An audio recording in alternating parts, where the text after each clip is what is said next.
I never thought I would join the army, but I also never thought I'd become a meth addict. My name is Jamie. I was raised a Seventh-day Adventist. I knew Bible verses before I knew heartbreak. And yet, I ended up married to a drug dealer, addicted to meth, and chasing a way out that felt impossible. This is my story, and I'm telling it now so someone else can find their way out, I hope. There's a side of Jamie that many don't know or see. I have had people question my faith or lack thereof, and it's really nobody's business, but here's my origin lore. Deny that I'm not the best example of who I should be, but I am a work in progress. This was posted before I actually published my first book after learning some sad and frustrating things about some friends who were struggling and also wanted to live free. So if this applies to you in the current, I hope this resonates with you. I know when I share my story, a lot of you may not agree with my thoughts or actions in the past. That's okay. Neither do I. But that's what brought me here to where I am now. So the past doesn't really matter. As far back as I can remember, my mother took me to church. My dad never went, but that never stopped my mom from going. I remember being about 8 or 9 and being embarrassed that I went to church on a different day than everyone else, and I hated explaining that I didn't eat pork or what a Seventh-day Adventist was. So I kept it to myself that I went to church at all. And then one day someone invited us out to a Baptist church on Sundays, and I guess my mom thought you can never have too much church. So she voluntold us to go. There were many weekends we went to church both days. The church bus would pick us up on Sunday, and mom and dad would, I'm sure, crawl back into bed and get some more Z's. So now, how embarrassing was that? Now I had to go to church 2 days a week, and that meant God got an awful lot of my free time. Embarrassed as I was of what and why I don't know. On Sundays I was at church with my school friends, but embarrassed as I was, church was good for me. You see, another thing I can remember way back was that I had almost no self-esteem. People didn't like me. I was just a dork, and I wore my Walmart clothes and had 2 of the most annoying brothers. You see, my parents couldn't put me in expensive clothes for school, and because of dad's crazy work hours, it was hard to even have friends over. But then again, I'm not sure I would have had all that many to invite over anyway.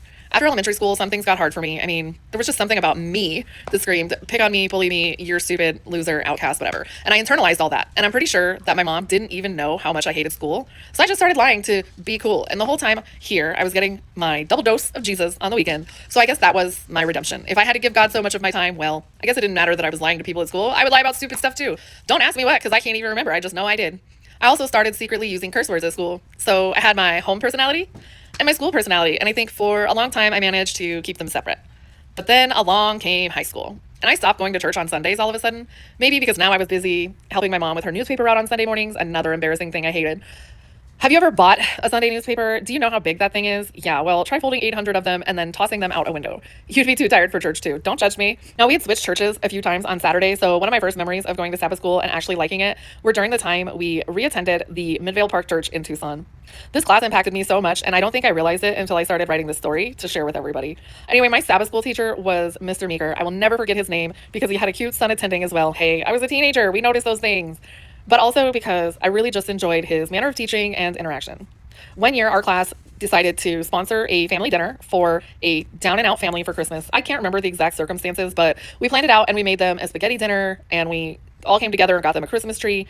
And this experience, I think, changed me forever, but in a good way. The father told us how they would go out on Christmas Eve and look for trees in the garbage and then go put one up for Christmas morning before the kids woke up. Kids were as happy as pie. Yes, pie, because it was sent from heaven. I swear it was. The kids were happy to get that tree because they received it about 2 weeks earlier than they were used to.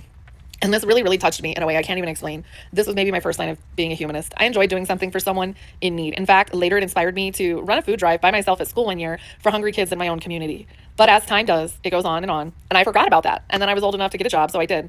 I was a workaholic at a young age. Now, I wasn't doing so great in school, still had a very few friends, and so schoolwork was hard for me to focus, but I worked. And anytime they needed someone to fill in extra hours, I worked as many as I legally could. So church became somewhat unimportant to me. I mean, I still had my Bible, right? You don't have to go to church to have a relationship with God, in my mindset at that time. Then the most profound thing happened one day at school. I mean, I can still see this in my mind whenever I think about it. This guy, his name was Chris.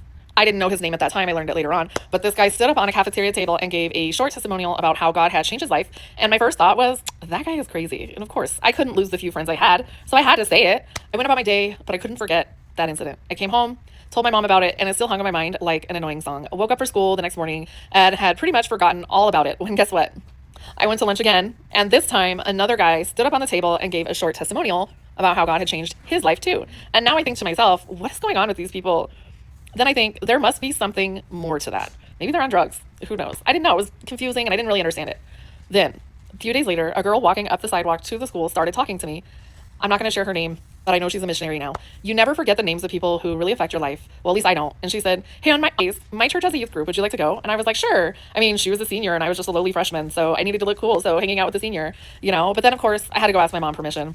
But what do you know? She said I could go after, of course, asking me 20 questions about this girl and her church. She did allow my friend, she was my friend, to come pick me up on Friday night, and off we went to church. And the church at that time was named the Door Christian Fellowship, and I think they are still actually there to this day. Now, my first experience there, I was in complete shock. This was an environment I had never seen before in my own church. There were thugs with tattoos and people wearing baggy pants, and what kind of church has cool people going to it? And then they did something unusual at prayer time. Like, you know how when most people pray and it's all quiet and only one person says it, like the prayer, the pastor or an elder prays and then everyone yells like amen at the end? Well, that's not how they did things at this church. They all prayed at the same time. Some prayed in some crazy sounding gobbledygook, but hey, I went with it. I came home. The message really spoke to me, but I also found out who those two guys were, unashamedly sharing their story of their love for Jesus and that they also were part of this church. And it was then that I decided I wanted to be a pastor's wife. I said that, a pastor's wife. Now, I didn't agree with all of their fundamental ideals, but that church taught me so much that one day. I said, I don't like knowing all these things because I was a sinner before and it didn't bother me. And now when I have the urge to sin, I'm annoyed that I know I'm sinning, and I was still so selfish. I wanted God in my life, but I wanted him on my terms, not his. So for a while, when I could, I was back and forth between that church and the church my mom was going to. And my mom's church now had a congregation that was closer to where we lived, so we started going to the one in our hometown. One time there was a 3-week study with an older gentleman, well known in the Adventist community, and around the time that I started writing this down in my journal, I found out that he had passed away, and his name was Joe Milashenko. Joe Milashenko was one of the most amazing Christian men I've ever met. Now, I don't practice Christianity anymore, and I'm not Adventist anymore. I don't consider myself one. I have my own little beliefs about the world, but this is somebody who forever impacted my life because of the way he treated people, and I wish everybody in the church treated people the way he does. Anyway, we went almost every single night to his 3-week seminar, and even my mom, who bless her heart would have to get up a few hours afterwards and go through those newspapers every single night. Joe Milashenko was the most fascinating member of the church I think I'd ever encountered. Like I said, everything he said spoke to me, and it just made sense. Secretly inside, I was still hurting from low self-esteem, and I was still lying to keep up with the cool kids, or at least the ones I thought were cool, or to at least try to look cool. When they had a call for action, I decided I wanted to be baptized. And Joe Milashenko was actually the one who baptized me into the Adventist church, and I was just completely dedicated to changing my life. But then as time goes on, as it does, I started to forget again. And then I met a boy in choir class, and he was a male cheerleader, and he was cool. And he didn't care that other people teased him for being a male cheerleader. I found out later, of course, that he didn't care because he liked looking up at the girls' butts, and that was his main motivation. But I liked him, and we flirted, but when I asked him out, he very politely declined. He didn't embarrass me or humiliate me, and that was such a relief because I had really had enough of that going on as it was. But one night he came into my work and gave me his pager number, and I was shocked. So of course I went home and paged him first thing after work, and we chatted for a few minutes, and that was it. Eventually, in 1998, yep, I'm aging myself, he became my boyfriend, and we became parents in April of 2000, and later became husband and wife in 2001. We had the baby, and then we had the marriage. Guess what else? He wasn't a pastor. Now, fast forward into late October or November of 2002, for no apparent reason, we decided to move in with my parents into their attached guest house. This had been discussed before and nixed because nobody really liked the idea of us moving back in with my mom and dad, right? But one day, a random conversation between my mom and I started, and for no reason at all, really, we got the ball rolling and moved in with her and with our son, Christopher, and we moved in exactly on November 5th of 2002. Everything was okay. My husband and I were struggling as a couple. In case I forgot to mention it, he was a pothead and an occasional drug dealer. Yep, a long ways from the pastor I envisioned marrying, but he truly wasn't a bad guy. Really, he wasn't. We were both just young and lost. And he was a fantastic father. He got close to my dad with us staying there with my parents, and it really looked like things were going to take a turn for the better. I was expecting our second son, and we were actually quite happy with our living situation. Week of December, strange things that made absolutely no sense started happening. My dad was dealing with chronic pain, and they had him on OxyContin, and this was during the time when OxyContin was all the rave, which is some serious stuff. He had some sort of little episode and yelled at my brother for no apparent reason, and then he told us he was coming off of that medication no matter how bad the pain was because he didn't like the person it was making him into, and he did. And I baked him his favorite cookies that week, and he kept telling me how much he loved those, and then one night I just had this burning urge to write him a letter. I've always been a writer, and I kept telling myself, why write a letter when I can talk to him? But I just express myself better in writing. And after realizing I was not going to get any peace unless I absolutely sat down and wrote this letter right now, I can't remember everything I said, but I finally did it. I said, Dad, I know it's hard to do what you're doing, but I love you. And remember, when it feels hopeless, try praying. God will help you. And I went and put it on his pillow for him to find. And I intended for it to be found after I was back in my own room or in the living area. But of course he walked in 5 minutes later and said, he found the note a few minutes later, and my goal was that he found it when he woke up in the morning or told me that he loved me too, and he put the note in his dresser, and that was that. Later that night, my dad and I had this long talk about suicide, and I will never forget his exact words. He said, I would never kill myself, even though it has crossed my mind, because I love you too much. And when your brother was in the hospital having seizures, I remember how painful it was to watch him have a seizure and how I felt as a father. And I just could never do that to you guys. And he was referring to an incident that happened with my brother when we were talking about something else. The next day, or maybe a few days later, my mom and I were running errands and he kept calling. And he was like a real jokester. He liked to play pranks and jokes and stuff. And he was in a really good mood and he kept like just prank calling and stuff. So he was a real jokester. And when he was in a good mood, he would just be silly and goofy. And he kept calling and making us laugh while we were out. I came home and made a mistake and he went to bed because he had to start resting up for work. December 4th was one of the weirdest nights I have ever experienced. Everything just felt off. Everything seemed off. But I chalked it up to just being pregnant and brain fog. And it just really felt Twilight Zone. We went to bed that night completely unaware of how much everything was going to change. At some time very early the next morning, my son, who slept in our bed, started becoming very restless. And I was trying to get him settled so I could go back to sleep. And of course, then I heard the most awful screaming from my 17-year-old brother that Eddie, my husband, needed to come downstairs right now. My dad was shot. We were so confused and disoriented. But of course, we came running. And the Reader's Digest condensed version is that somehow during the night he rolled over onto his gun and somehow it went off when he went to move it or something. The Reader's Digest condensed version is that somehow during the night he rolled over onto his gun and somehow it went off. We're sure how to better explain that. But the short explanation as to why he had a gun in the bed was this. We had issues with people attempting to break into the home within that last week and some other issues with people running from Border Patrol through several properties, including ours. And he slept with a gun at the headboard, which is why it was in the bed with him. We don't really understand how he got it. But I mean, my husband at that time calmly directed everyone to do something until the ambulance got there. I sat with him and I couldn't think of anything to say other than, I love you, Dad, over and over. And I watched his face turn into this most beautiful pale but glowing color. And then I heard him going into the death rasp stage. And the police arrived and would no longer let me sit with him. There was 7 minutes between the time we woke up and me being removed from the room. This was the catalyst that changed everything for my future. And it was at this point that crystal meth entered my life indirectly. My parents' house was in foreclosure and my father had borrowed against his retirement to save the house. And then he died. Ultimately, my mom used those funds for his funeral costs and moving costs since we had no real desire to live there after his death. My husband was approached by someone about selling meth. It was supposed to be a one-time deal. He would make big money and he would never have to do it again. Well, the money was too good and he didn't just sell that one night. He kept selling. And then ultimately he started using. And then eventually both of our lives were consumed by this monster. And I wasn't even using yet. In July of 2004, I had our third son, and by October, our marriage was clearly over. The meth had sucked him in. I became extremely depressed. I became extremely depressed and therefore felt inclined to sit on my pity pot and make myself a victim. And then eventually I started using too. I started off as a functional user and I would use early mornings so I could accomplish housework and kids and then go to work. And then somewhere I just fell off track and my house is a mess and my life is a mess. And it just ended very badly with a desperate cry for help and a forced trip to rehab in June of 2006. I lost everything, and I mean everything. My kids were sent to live with my mom and I basically had nobody but me. January of 2007, my littlest brother enlisted in the United States Army, and I had a memory of when I had almost enlisted, but I couldn't get in at that time in the year 2000 because I wasn't married and I had a child. I'd really wanted to go and just forgot when they declined me.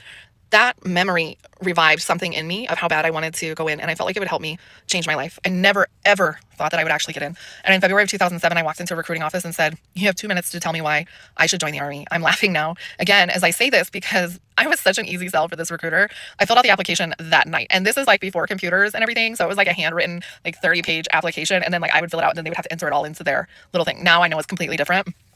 So I turned it in and they called me to go further into the application process. And I still thought like I'm never going to get in. But I went right down there. And initially I thought there's no way in hell they were going to take me, not with my history. But we were a country at war. So getting in wasn't that hard. It did require like some waivers and stuff. And after I was told that I was eligible, I signed on the dotted line and they gave me 3 options to leave. And I said the soonest, which was 9 days away, because I didn't want time to think too much or time to change my mind. And I went. I could talk about them for many more hours, but I won't. Not here. Not right now. I had a relapse while I was in the service in which almost cost me everything again. And by the grace of God, somehow this incident still didn't ruin my career. Many times I have thanked those people that were involved in helping me salvage a career. I just really got lucky, and that's a whole story for another day. But they were able to help me, and they felt moved in their hearts to allow me the undeserving second chance that I got. And I was released from active duty in August of 2012. I did have an honorable discharge, and that was the end of my contract. And I relocated to the Phoenix area in November of 2012. I've struggled with PTSD. Some due to my father's death, some due to other things. None of it is from combat, but I have also struggled with severe depression and anxiety for quite some time. And so talking to people has been a battle. I sporadically attended church, any church, on and off for years while still continuing to live my own way. Now I no longer attend church, but when I was deployed, I did read my Bible almost every day. But once I came home, it was ignore God, don't make enough time. I've always been inconsistent with everything, and not just my relationship with God. And Again, I've kind of found a new way of how I want to do things spiritually. But when I was getting high one night before going in the army, I remember having a conversation with someone and I said, God can't bless me when I'm getting high. I don't think God can love me when I'm high. I prayed many nights that I would find a life without meth. I prayed I would find a way to function without using this drug that held me hostage. And I also prayed on 2 occasions that I can remember that God wouldn't let me die and leave my kids to find me or have my mom discover this dirty, awful secret that I had been hiding. Now I survived. I understand that God couldn't watch me live this way, but that didn't mean he didn't care. Many doors opened for me after my addiction, and despite losing everything, that tells me that I was blessed. I just didn't recognize it. I didn't recognize it until afterwards. Since leaving the service, I have wandered around aimlessly trying to find my way. Before I was discharged, I signed up with a network marketing company in the fitness industry. One of the things they encourage is 10 minutes or 10 pages of personal development every single day. Yeah, that was a mistake too, but that's a story for another day also. But once I started doing this, I actually worked through a great amount of issues that I was dealing with and learning to grow as a person. And then one day in April of 2013, my grandma came to visit and she wanted to go to church. So I forced myself to go to the one I had looked up for over a year before, and we went. I reached out to the pastor there in hopes that he would be high and mighty and give me a reason not to go. He did the exact opposite. He encouraged me to go and even set up counsel with me. And that is when God really started, what I believed at the time, God really started moving within me. And this is only a short glimpse of my life, but it's raw, it's real, and it's me. I found my way and I keep stumbling, but I feel like had I not been addicted, I wouldn't be here. I had no hope. Other people even told me I was a lost cause. I thought I was a lost cause. And there were 2 people I know for a fact who never ever gave up on me. And one of them was my mother. This is not even close to half of my journey. There are so many painful things along the way. And there are many joyful things that I've experienced that have impacted who I am today. This is just the shortest version of my story that I can tell. And even though this is extremely difficult for me because there is someone out there who needs to hear this and see that they can recover from addiction. If I can do it, someone as hopeless as me, whoever you are out there, you can too. And I am by no means perfect, but I am happier than I have ever been. So to that sinner out there listening, I want you to remember this final thought. And this is from Matthew 7:8. Ask and it shall be given to you. Seek and you will find. Knock and it will be opened to you. For everyone who asks receives, and the one who seeks finds, and the one who knocks it will be opened. Along this journey, I also learned that healing comes from my writing. Higher dialogue is kind of crazy that I'm even sharing, but I wrote this while I was high because I truly felt lost and I was trying to find the hope to keep on going. I was a meth addict and I always thought God hated me for it. And I wrote something to try and, I guess, reassure myself that that wasn't the case.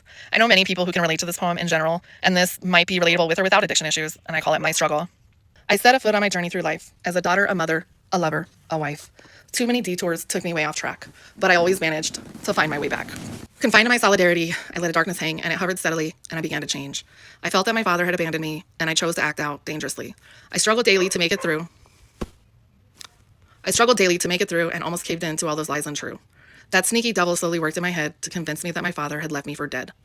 My misery had enveloped me. It was so dark that I couldn't see. I trudged along miserably until I finally cried out in agony, "My father, please tell me why I'm all alone." And in that darkness, a flicker of light was shown. He said, "My child, you must open your eyes.